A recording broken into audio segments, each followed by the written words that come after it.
Je confirme que le président de la République a, à son initiative,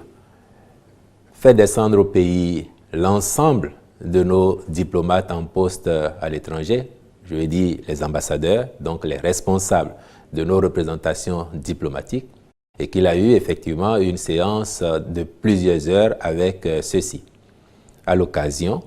il a été procédé à une lecture critique de l'action diplomatique du Bénin dans le monde,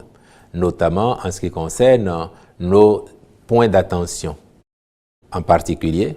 on doit se souvenir de ce que depuis 2016, la diplomatie béninoise a une vocation beaucoup plus économique, dans le sens que les ambassadeurs reçoivent des lettres de mission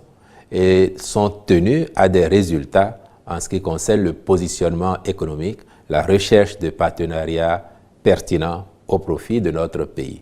Donc une lecture critique de cette action a été faite.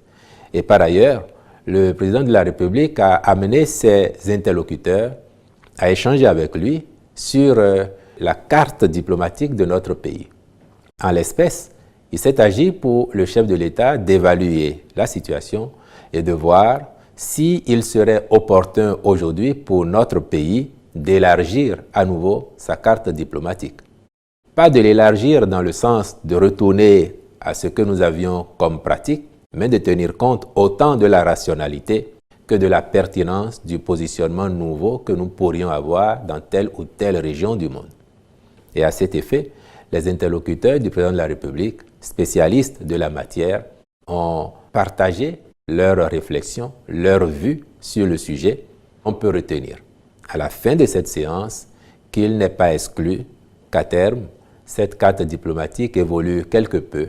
pour tenir compte de la nécessité ou de la pertinence pour notre pays d'être présent en tel ou tel pôle du monde.